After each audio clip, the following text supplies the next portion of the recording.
What if you were born for such a time as this?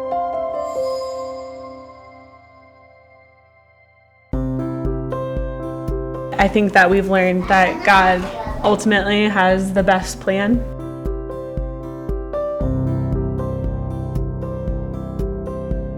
We both went to Central College in Pella, Iowa. We both had strong faiths before, and that's actually one of the reasons that I feel like we were really excited to get to know each other better. I often think what my life would be like if I hadn't been given up for adoption.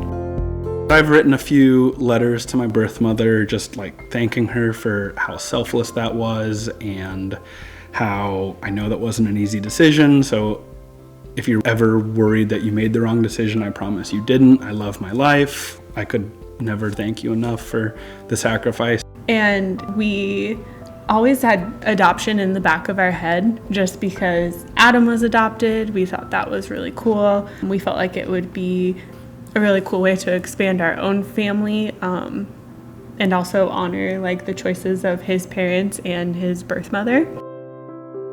When a sermon, they ask like, raise your hand if life's gone according to plan.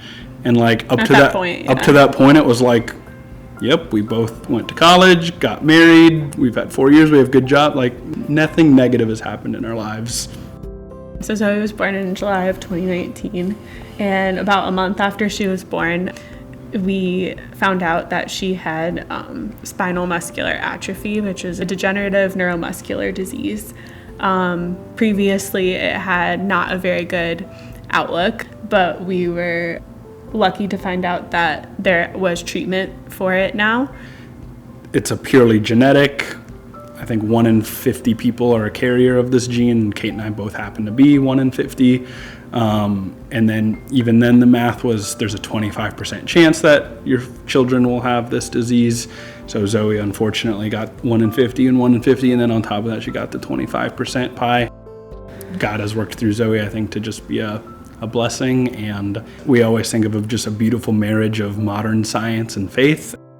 They said that she wouldn't sit up or stand or speak on her own or eat on her own. And like now at 4 years old, she can do all of those things. And so like I was saying, we hadn't really been challenged in life yet. And that was our first big challenge. And that kind of was our, okay, we're built on the rock. We're not built on the sand. Like we can do this. Let's jump into this adoption world. And so when Zoe was 2, we started working with Lutheran Family Service.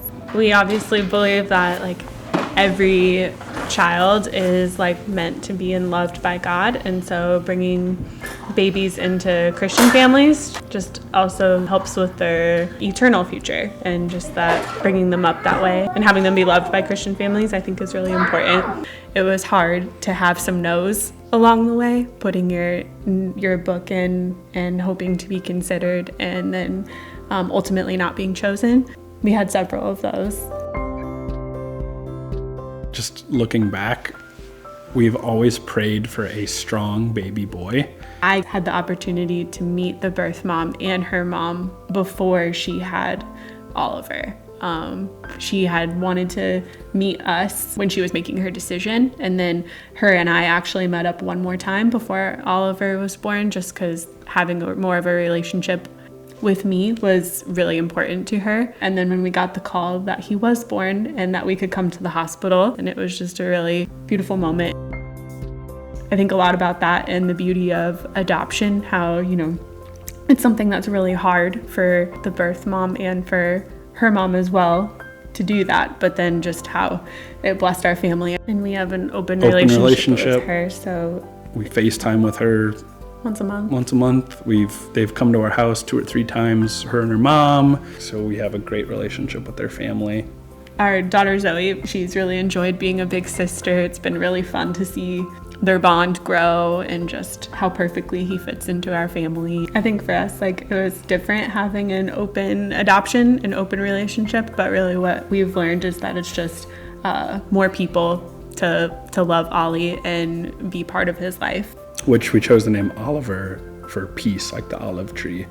And I know that we have peace and she has peace on her good days. I understand there's bad days, but that was our hope, was that just peace would be present throughout everyone's decisions.